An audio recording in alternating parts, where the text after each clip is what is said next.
I can have a huge round of applause for our animation lineup for the show. Huge lineup of mock talent. Kristi Reed, Mela, Yong, Bosch, Susan Eisenberg, Sandy Fox, Lex Plan, Marianne, Mela, and Martin Billany.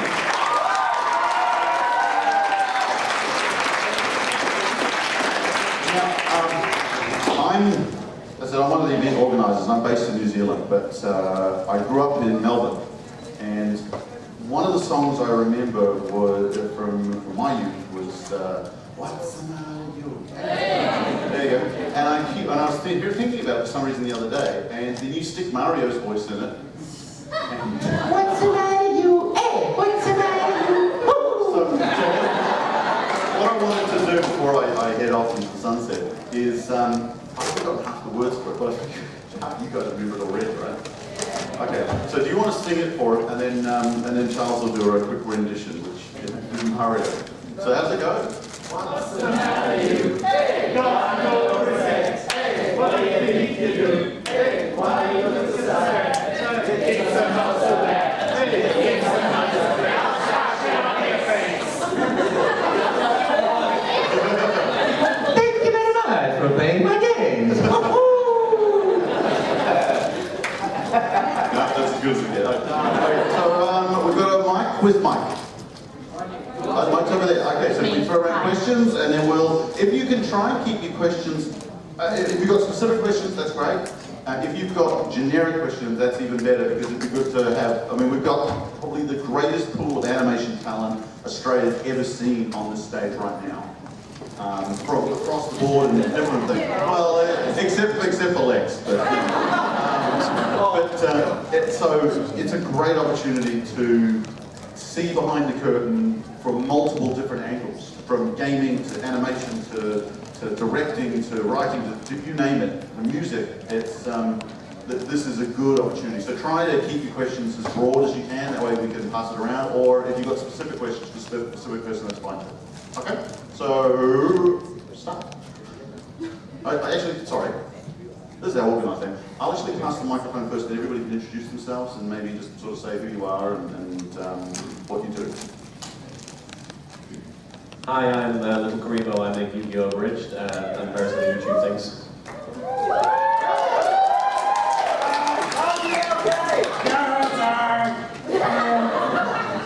I'm Marianne Miller. I was Kyosuke in Madoka Magica. I'm in a movie called The Snow Queen that's coming out. I voiced the lead male in that. And what else have I done? I don't know. I was in stuff. Hi, I'm Lex Lang, and I'm a voice actor, and I've played a variety of parts in anime, Sanosuke Sagara and Rurouni Kenshin. Dr. Doom in the Avengers Earth's Mightiest Heroes. I've played Batman, Han Solo, Stormtroopers, you name it. Hi, I'm Sandy Fox. Hi!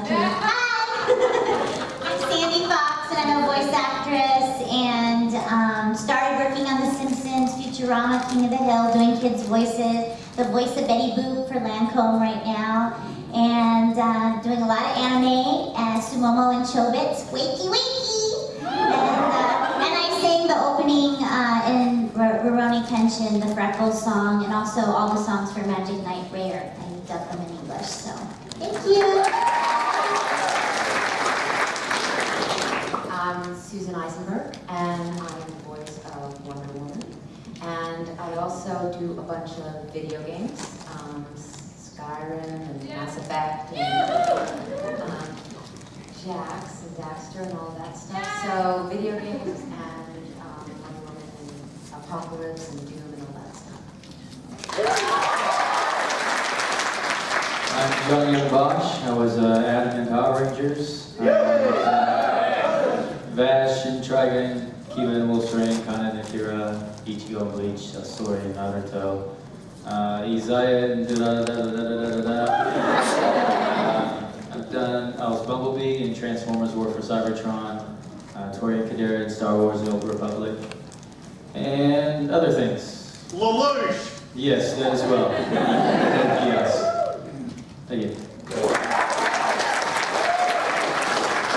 because you already know what I do. It's me, Mario. Woohoo! And Wario, I am on our day. Hey, Luigi, everybody check with me. And maybe Luigi, and Luigi too. And baby Mario, let's go. Yahoo! And I was also in Skyrim. But not doing, it's me, Martinet. Yahoo! No, I think it was more like that. I can't hear it, you know. Amazing. My name is Mela. I'm Yuki Cross in Vampire Knight. Rin in Fate Stay Night, Rin in Blade of the Immortal. Yes. Shinku and Rosie Maiden. Erica Parasawa in Durarara. I think have I forgot anything? Okay.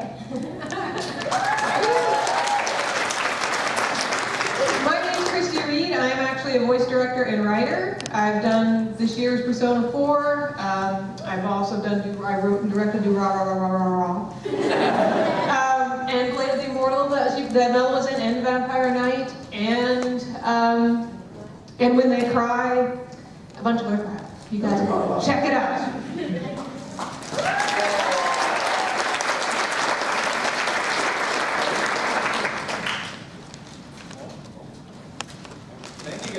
All right, that was fun. So thanks everybody for coming out here today. It's fantastic to see you. And yeah, really, it's great to be here in Armageddon Expo. It's so much fun. I know from, I think I speak for everybody, we all love fan shows because we love to see you having a great time, and anything that we can do to contribute to that. You know, just let us know. We're all signing autographs, we're all doing things, but we're here for your fun, so let's go. Let's go! Give us a question, any question. Got a question. Okay, it was fun. Thanks, kids. Yeah, there's one right there. Oh, sorry, I have the whole thing. Oh, sorry. And stand up. You can stand. It's okay. We're allowed to see you, and you're Okay. Princess. Actually, no, I'm Nabi. Oh, yay! Hey! Without the wings, who knew? I've just got a question for actually all of you. Who wants to take me on as voice actor apprentice? Anyone? No, charity. Oh, it was one shot. Thank you.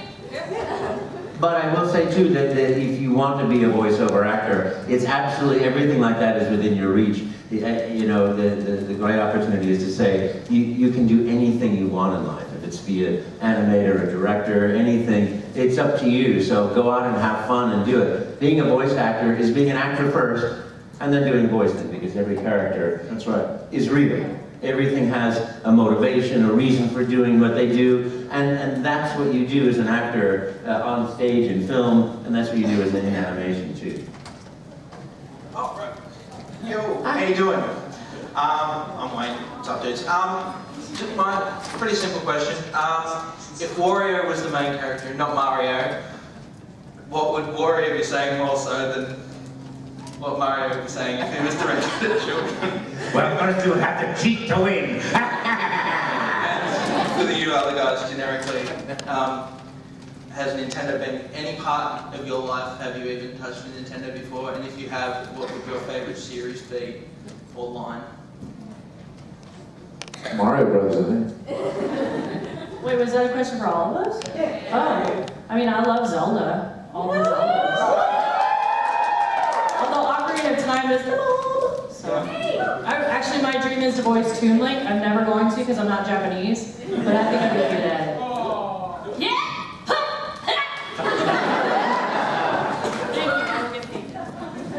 What's a Nintendo? No, I play the heck out of Nintendo all the time. It's probably my favorite console, like all of them. Seriously. Aside from the Dreamcast, I'm a huge fan of the Dreamcast as well. Yeah. All the Nintendo consoles have been a huge part of my life.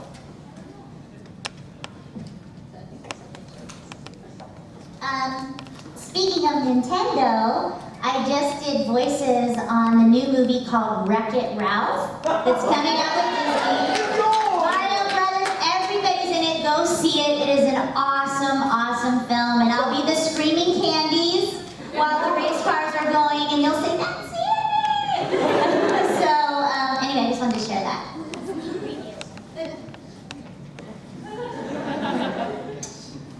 Mario. I did like Ninja Gaiden as well and Zelda. Yeah, okay, great, cool. Glad you guys so glad. I'm the world's worst gamer. And you know how everyone says, you know, just put your mind to it, you'll be fantastic. I was taking care of this 3-year-old little boy, and he really wanted me to play with him, and I was like, I don't think you understand how bad I am. And he's like, no, come on. And after about 2.5 minutes, he said, maybe this isn't your gift, Miss Mela. Do you want me to play for you? I've heard someone said that to you. There's a question right there. Oh, well, I have the mic over here. Who's got the mic there? Yeah, hi. Oh, hi. So this lovely lady has a question. Lovely. So is it difficult to build up a character that another actor has sort of made their own first? So you know, because animes sort of come like ready-made. So do you kind of refer to the original Japanese to inform your performance as a voice actor, or just, yeah, this is just a question for everyone.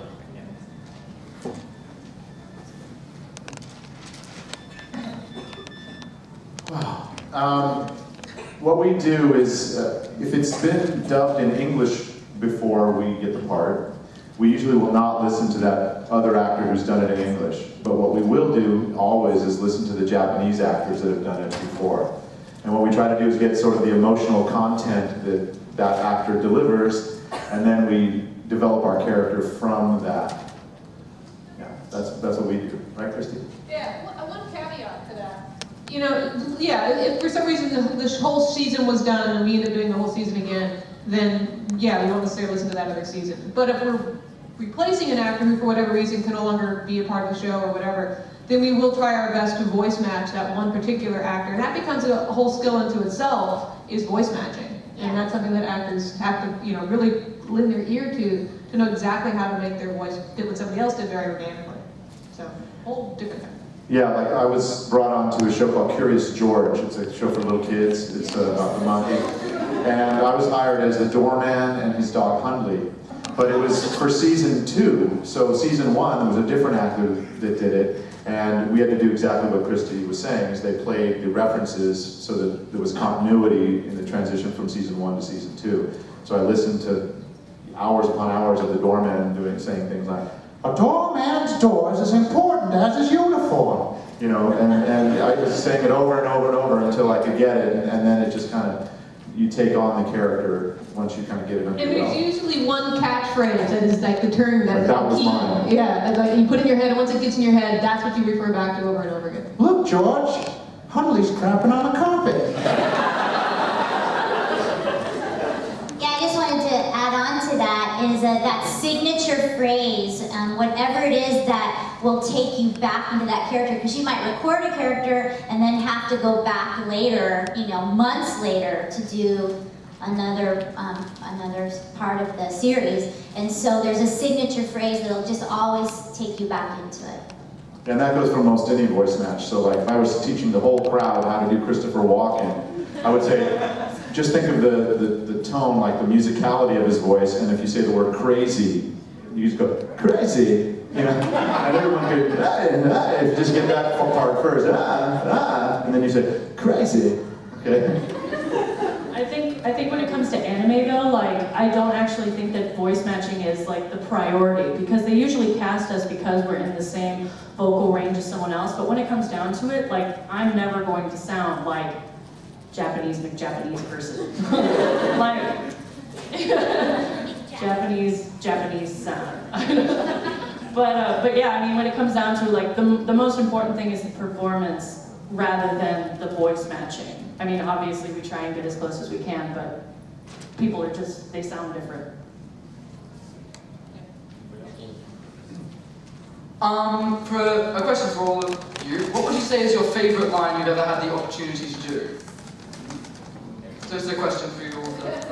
I actually was recording for an Australian game that is coming out sometime this year called Fortis, and I voiced like 3 or 4 main characters in that, and one of them was dateable, and she says, would you like to warm my loins? Or what? No, wait. I would like you to warm my bed and my loins. And I was like, yeah!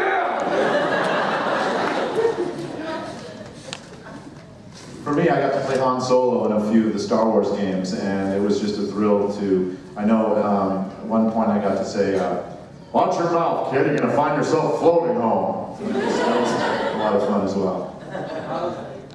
Mine was in an anime called Risky Safety, and I played Risky, and her signature line that she said almost at the end of every show was, Yoroshiku, baby! Well, for Wonder Woman, I had to do, in the beginning, I had to say, great Hera, all the time. I didn't think so. But for Shakti in a Star Wars game, I had the privilege of being able to say, may the Force be with you. And I didn't say it like that, though. And it was just like a gift to be able to say those words. And I just got like all tingly. And I still do when I think about it. I did this show that... Not that. I did a show that nobody has seen, probably called Mars Daybreak, and everybody had these mech units, you know, and they had this thing behind them that controlled the mech unit called the balls unit. And I had the privilege of saying, my balls unit's not working. And I was like, that's a pretty funny line. Balls unit's not working. And Steve Bloom's character said something like, you gotta take care of it or something weird. But yeah. So It's me, Mario! And for me, you know, that makes me happy.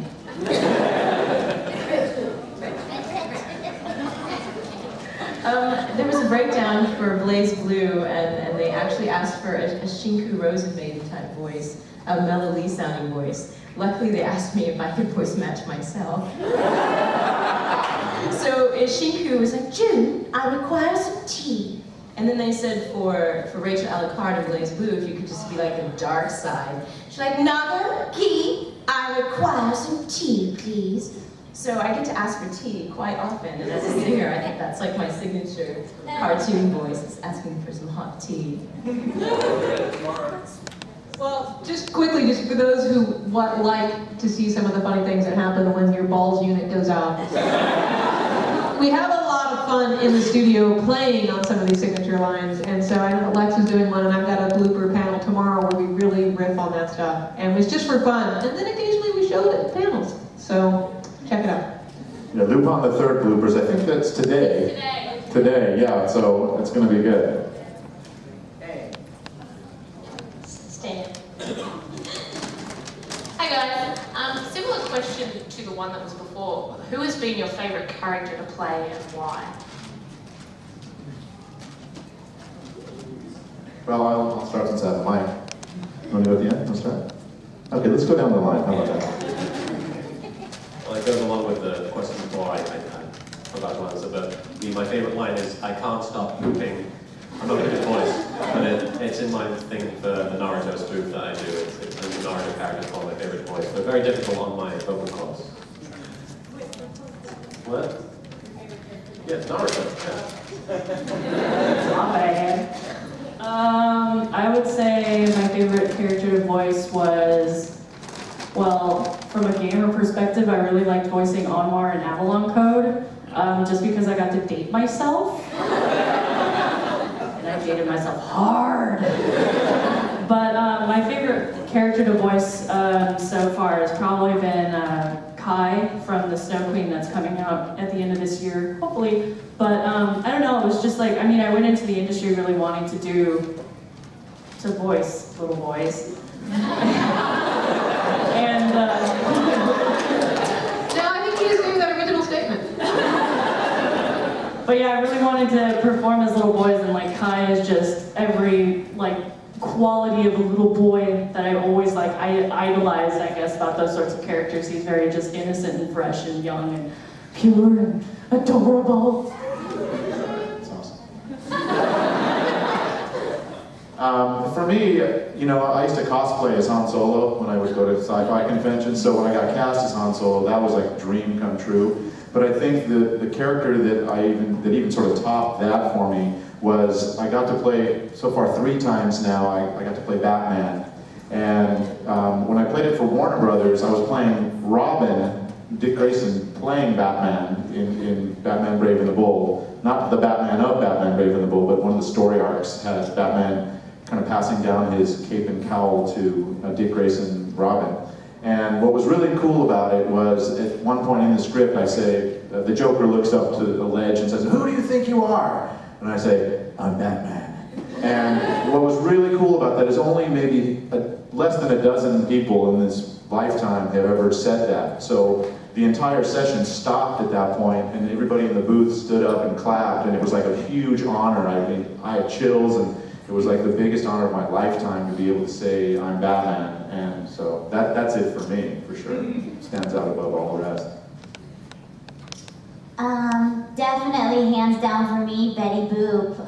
It's been a running theme in my life, and she is the queen of cartoons. She's the first talk cartoon. And when I was 18 years old, I was working at Disney, but I was working at a Bennigan's at night, or it's like a TGI Fridays kind of place. And I was the hostess who had to go last call for alcohol.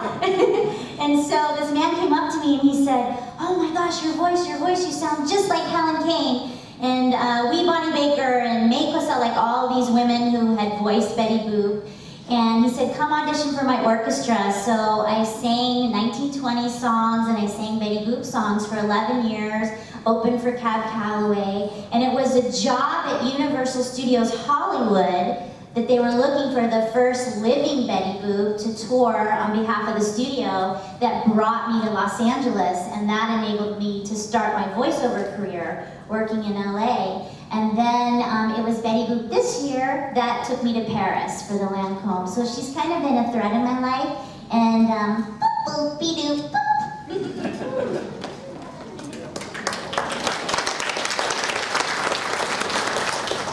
Well, I mean, you know, following the Batman. So being able to play Wonder Woman, I mean, that is just a gift that has continued to give. I auditioned for the role in 1999. It's 2012, and I've still been lucky enough to play her. And it is, you know, I've been interviewed quite a bit about it, and I always say the same thing, which is it's a privilege to play her, and she's iconic. And she's one of the few female characters that is known globally.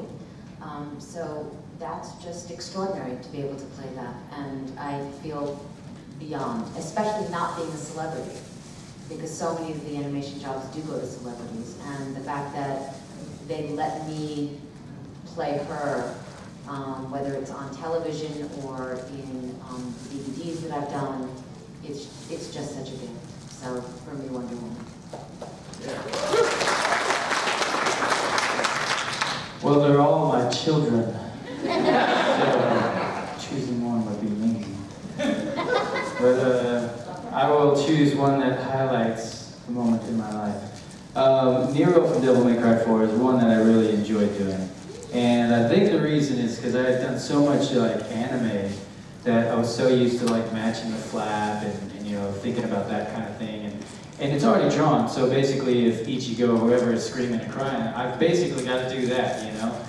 So I'm limited to the animation, whereas Devil May Cry 4, it was a script. And I got to just kind of create those emotions and go wherever I wanted to go within the guidelines of, you know, the story.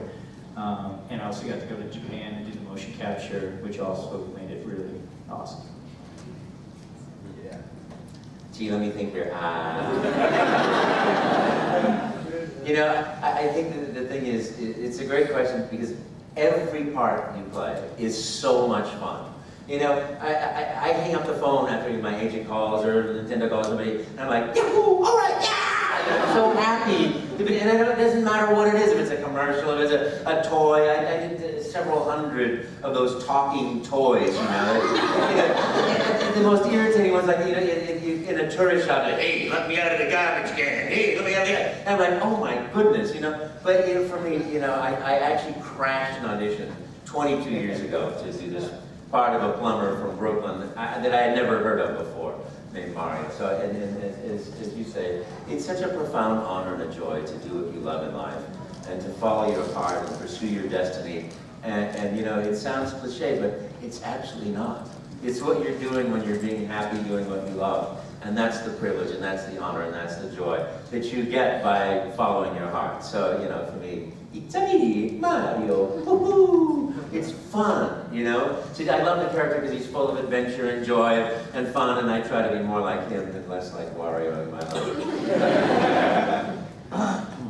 I love what John said, they've kind of all your kids. I feel really honored to be in the voiceover industry, and not just because it's an amazing job, but you know, occasionally we get to do some extraordinary things, like be flown out to Australia and hang out on stage with some of our idols, you know, and people that I look up to. It's an honor to grow up in the industry and be sitting next to the Lexes and the Sandys and my director Kristi Reed, who really was very kind in a lot of the roles. She walked me through it, and most of my major roles, she's the one who directed me, and super patient. Thank you, Yuki Cross, for getting me to Australia 3 times, and Rin and Fate Stay Night. But there was Shinku in Rose Maiden. I'm a big Roald Dahl fan, and I was a latchkey kid, and I really relate to stories about children who have had parents pass away and feel like they're alone, and how are they going to make it through the world. And Rose Maiden was a story about a little boy who's left alone quite a bit. And I remember voicing that and remembering that the story really touched me. And not just because it was beautifully written, but I started to remember that I did grow up all right, you know, and now when I come home, I'm not a latchkey kid, and I ended up with an extraordinarily beautiful life. And I hope that for everybody that's here, but I really respect anime and the animation world, because it tends to tell a story for all of us that has an extraordinary possibility that we all hope for.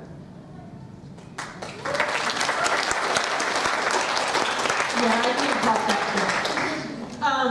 Well, not being an actor, I don't do a lot of voices. There are some random dogs and cats that I have voiced on different things. Thank you, thank you. But there are definitely different characters as a director you become really drawn into, and you look forward to doing that. And one of them was actually a character I did with Johnny, which was a season of Yu-Gi-Oh! That we did, and he was the lead in it. That no one has ever seen, because it suffered some horrible stuff. But it is amazing. It is. It's a good show, and he does a really good job with it. And there may be some, I don't know, maybe some, I don't know. Some sneak peek somewhere along the lines of this expo. Somebody ends up being somewhere. I don't know how that could happen, but I meant.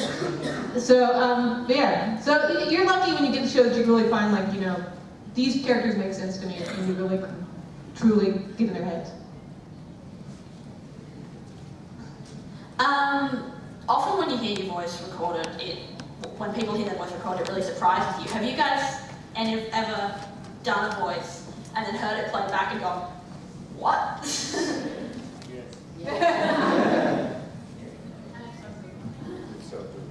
Oh, well, my first dub anime thing was Bosch and Trigun. And I'll tell you a quick story first. Like when I was like 15, I was outside in the front yard throwing football with my friend, and this punk kid from across the street, he was maybe like 6 or 5, came out, and he just had a bad life, and he just started picking up rocks and throwing them at us, you know? And I was like, dude, what are you doing? And he ran inside, and then his sister came outside, and was like, what'd you do to my brother? And I was like, I didn't do anything. We were throwing the football, and he started throwing rocks, you know? And I kind of went this defensive voice or whatever. And she's like, well, you sound like a girl. and from that moment until I actually started to do voiceover, I thought I sounded like a girl. And I was like really shy, and I didn't talk very much. And so yeah, whenever I was working on the Bosch or whatever, doing Bosch, I would hear it back, and I'm like, man, do I really sound like a girl? I sound like that. And even like when you try to leave your voicemail message or whatever, I better sit in the zone, man, here. But yeah, it was like then, like the first time I heard it, I was like, oh man, I don't think I could watch it, And it wasn't until after I'd done it enough times that I just got used to hearing my voice. I was like, I don't sound like a girl. Completely.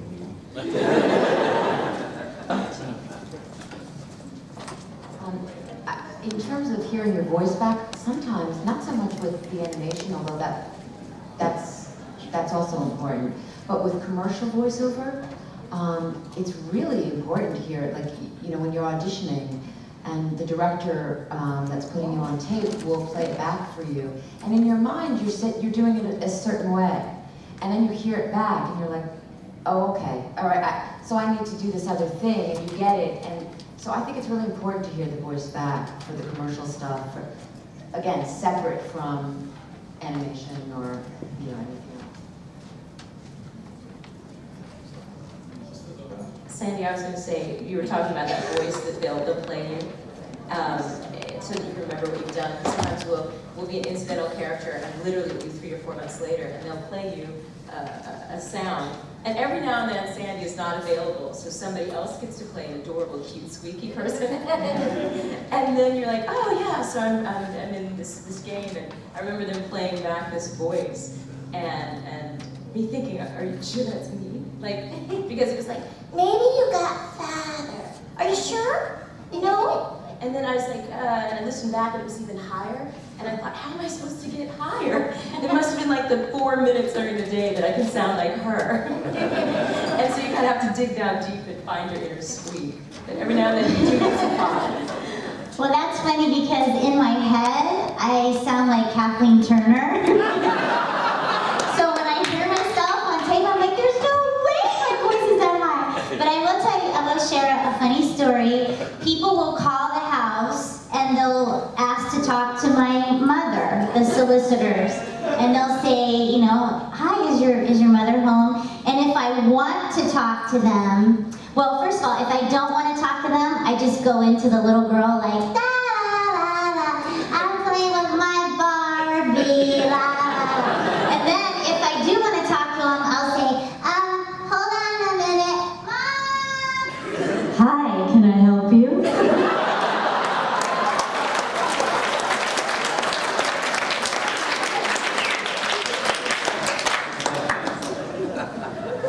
I've actually been getting cast as my own voice a lot lately, which is weird and awkward, but yeah, I know, right? But it was the Avalon code game. I think my favorite like fan reaction so far to one of my voices was I Googled myself. But I found this DeviantArt thread of somebody talking about the character that I played that they could date, and apparently he's like the sexiest one in the game. I'm not bragging or anything, but these girls were like, oh my god, I just found out he was voiced by a woman! Yes. Well, I know that you were very impressed by how I sounded in my Lady Gaga parody that I just did. The Ferris Bird thing, you were listening to it several times. You're denying it now. Apparently. But I always listen back to a lot of the older stuff that I used to do back when, well, I had less of an idea of what I'm doing than I do now. But I sounded a lot slower back in the day. Like I was like genuinely like I thought that I pitched myself down somehow and forgot about it. Like if you listen to the original episode, it's Yu-Gi-Oh was filmed before a live studio audience. It's really bad. I don't know. I watched it back one time. I was like, we're playing this at the wrong speed. What's happening? Somebody fix this. This is terrible. Yeah, it's very strange. Hi. Just curiosity of Lil Karibo and the Betty Boop actor.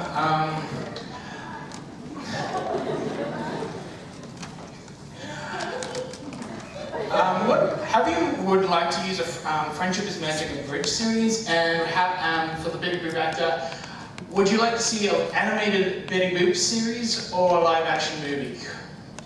Would I ever do an abridged Friendship is Magic series? I've tormented the bronies enough. I don't think they want any more of what I've been doing. It'd be interesting, I suppose. Maybe with the Yu-Gi-Oh voices with the characters. Yes.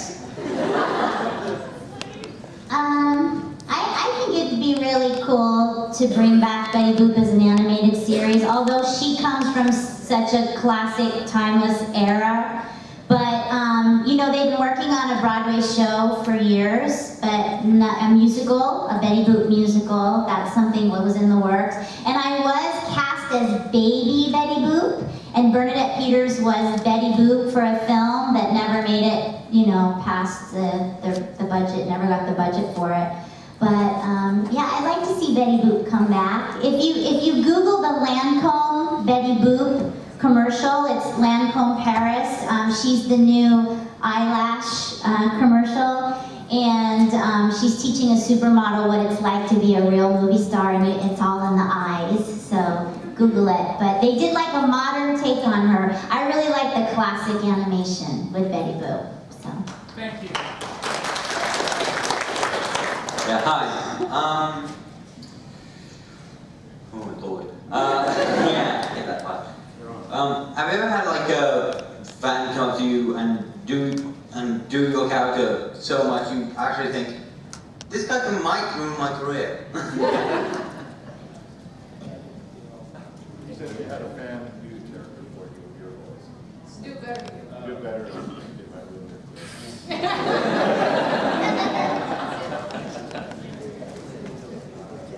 Pretty much a no across the board.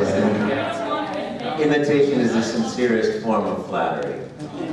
It is. It's always very sweet when someone comes up and does a character that you do, and you know, it's always very nice, but you're never threatened as an actor because, you know, you bring what you have to the party, and that's you know, we all have great clients that are loyal to us, and that, you know, but it's great to hear somebody come up and go,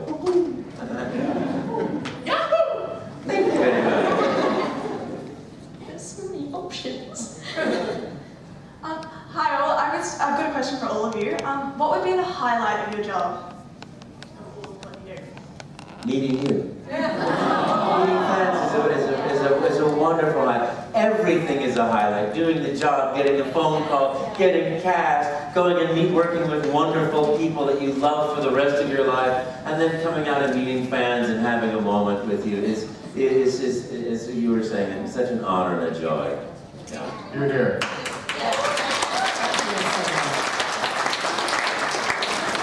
To work in an industry where people come and tell us what they like our job, like what is our job. I mean, how cool is that? That's great. For all the voice actors, do you enjoy playing heroes or villains more? Well, villains are always, or most of the time, they're a lot more fun because you can really, you know, explore the dark side of yourself and of the characters. But the heroes tend to, you know, dig you out of that hole. But yeah, for me personally, I think I have more fun with the darker characters. I like the heroes because they have more lines, so I get paid more.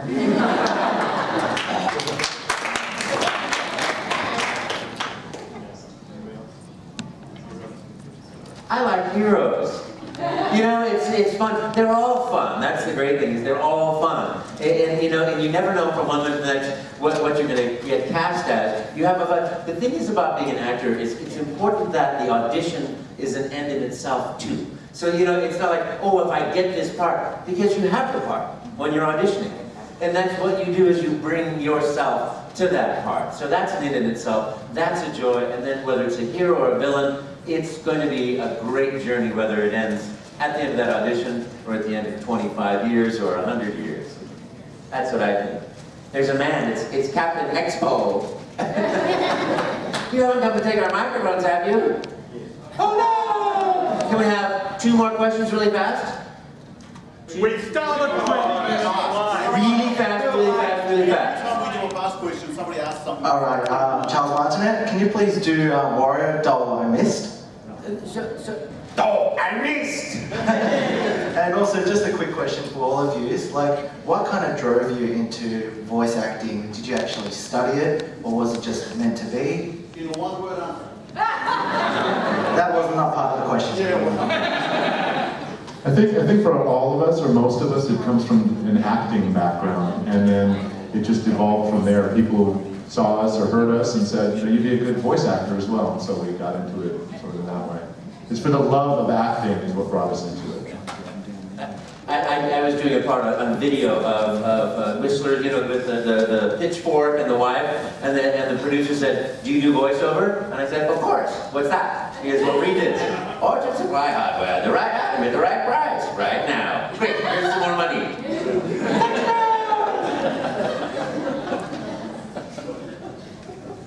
Was that it? Now, a lot of guests, they're all going to be signing downstairs in a second, and we've got some photo sessions if you want, and we've also got various panels that are happening in stage 3, which is round side. So check the schedules, because if you want more in-depth answers to some questions, there's some great stuff. I think we've got the Lupin third panel tonight. That's R18, so yes. So turn up for that. It's 1 o'clock. Yeah, it's at the end of the day, and it's R18. Close to bedtime as we can get. But there's lots of other panels happening on. So this is, I'm very excited with the animation lineup we've had. This is our attempt to really give you an anime con within the show. And so your support means a lot, and spread the word so that we can do this again. But if I can